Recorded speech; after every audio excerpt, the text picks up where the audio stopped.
Elle était la star la plus célèbre du Paris des années folles. Ses jambes valaient 1 million de dollars et on lui doit probablement la victoire de la Première Guerre mondiale.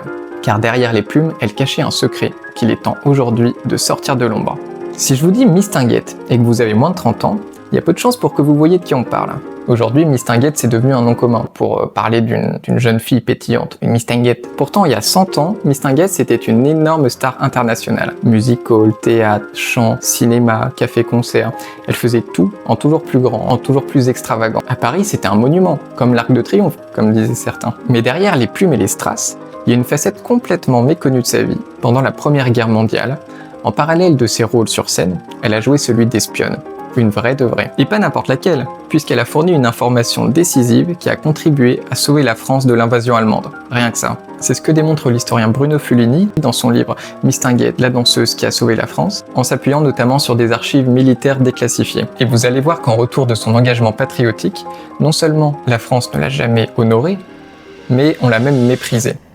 Petite précision, la majorité des archives suivantes ont été colorisées et ou animées à l'aide de l'IA. Chaque plan concerné est signalé à l'écran. Août 1914. La France entre en guerre.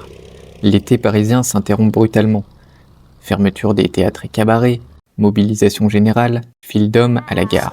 Mistinguett, elle, a presque 40 ans. Elle n'est pas encore la reine du music-hall qu'elle deviendra dans les années folles, mais déjà c'est une vedette très connue. Sa gouaille, son énergie et son accent parisien résonnent sur les plus grandes scènes de la capitale. Pour comprendre d'où elle vient, retour en arrière. Jeanne Florentine Bourgeois naît en 1875 à Enghien-les-Bains, dans une famille extrêmement pauvre d'immigrés belges. Parmi les découvertes que j'ai faites, il y a une note de police qui décrit ses parents, mais comme vraiment des gens pas fréquentables. Le père serait même mort au cours d'une scène de soûlographie, de coups de pot de chambre que sa femme lui aurait asséné sur le crâne. Donc. C'est par la scène que Jeanne s'évadera de son milieu. Dès l'âge de 18 ans, elle monte sur les planches et elle n'arrêtera plus. Elle n'a pas la plus belle voix, elle chante même parfois un peu faux, mais une énergie folle, une joie de vivre et une gouaille irrésistible. Peu à peu, elle devient une artiste de référence. Elle chante, danse, joue la comédie sur les planches et au cinéma, muet à l'époque. Dans les décennies suivantes, elle atteindra les sommets avec ses shows époustouflants au Moulin Rouge, quand elle se mettra en scène avec ses boys, ses costumes extravagants, ses plumes et ses jambes, les plus belles du monde, qu'elle avait assurées pour 1 million de dollars. Preuve que Kim Kardashian n'a rien inventé pour son postérieur. Mistinguett n'était pas seulement une chanteuse pleine de vie. Elle incarnait aussi une femme libre, en avance sur son temps. C'était l'une des premières Françaises à conduire sa propre automobile. Elle gérait ses affaires avec poigne jusqu'à devenir directrice artistique du Moulin Rouge. Elle ne s'est jamais mariée alors qu'elle avait eu un fils, tout en assumant ses amours et ses choix de vie avec une liberté rare pour une femme de son époque. Mais revenons à la guerre. Comme des millions d'hommes en âge de combattre, le grand amour de la vie de Mistinguett est mobilisé, Maurice Chevalier.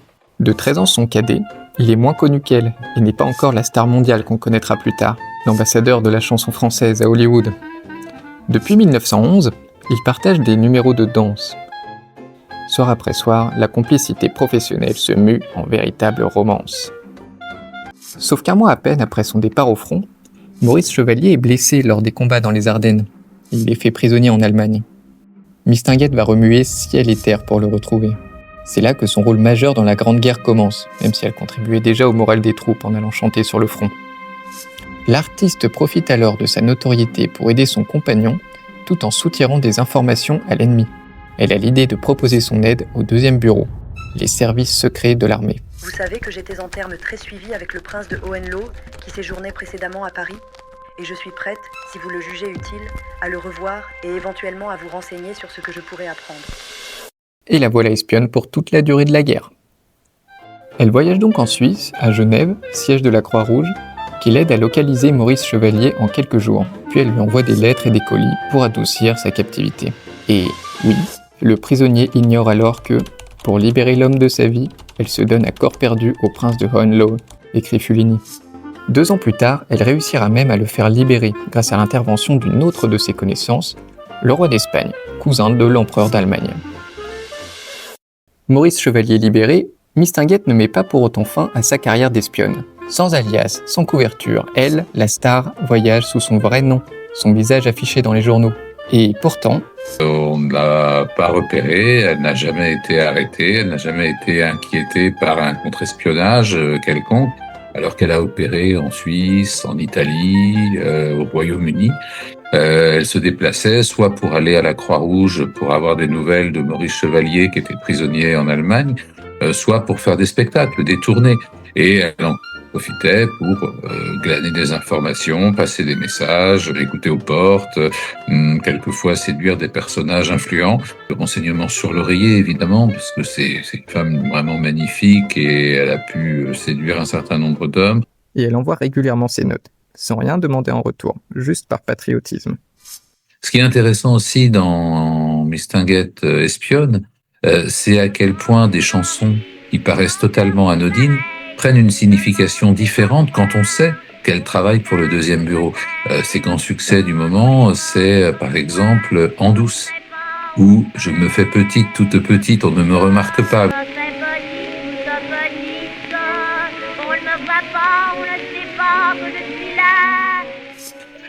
Par ailleurs, Mistinguett, c'est aussi une vedette de cinéma à l'époque et surtout de cinéma muet. Elle n'a fait qu'un seul film parlant. En revanche, plus de 40 films muets, qui sont souvent des comédies, des petites choses assez trépidantes. Et il y en a un en particulier qui s'intitule Mistinguett détective, en 2 volets.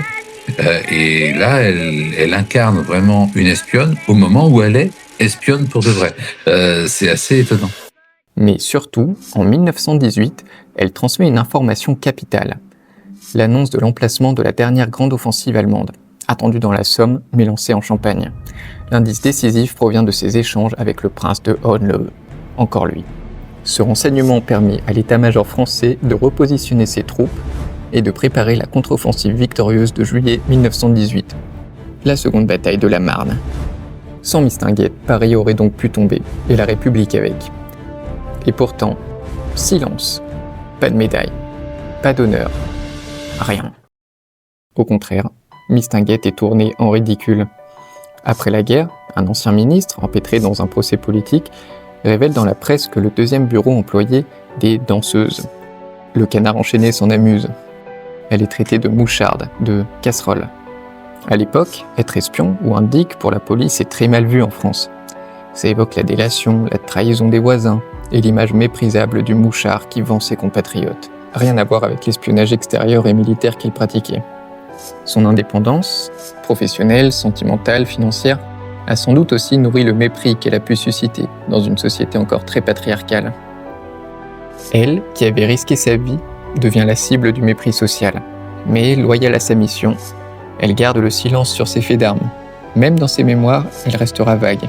Jamais de nom précis, jamais de détails. Mistinguett s'éteint en 1956. Ses funérailles à Paris sont un événement national. Il y a des milliers de personnes, des artistes, des admirateurs, des anonymes. Toute la presse salue la vedette, sauf le canard enchaîné. Mais son rôle d'espionne reste enfoui, couvert par le secret défense. Alors aujourd'hui, Bruno Fulini interpelle Emmanuel Macron. Si Joséphine Baker est au Panthéon, pourquoi pas au moins une légion d'honneur pour Mistinguett? Une plaque commémorative, un fleurissement officiel de sa tombe, quelque chose. En janvier 2026, ça sera les 70 ans de sa mort. Ça ferait une belle occasion. Mistinguett n'était pas qu'une reine du music hall, ce qui en soi mériterait un petit quelque chose, mais elle était aussi patriote, une espionne courageuse, elle a sauvé la France, et la France, en retour, ne lui a jamais dit merci. Merci d'avoir regardé cette vidéo jusqu'au bout, j'espère qu'elle vous a plu. Perso, j'ai appris plein de choses en la faisant. Si vous aussi, n'hésitez pas à mettre un petit like, à partager, et lâchez vos coms. Et abonnez-vous aussi, il y a des vidéos très différentes et super intéressantes qui arrivent bientôt. Bisous!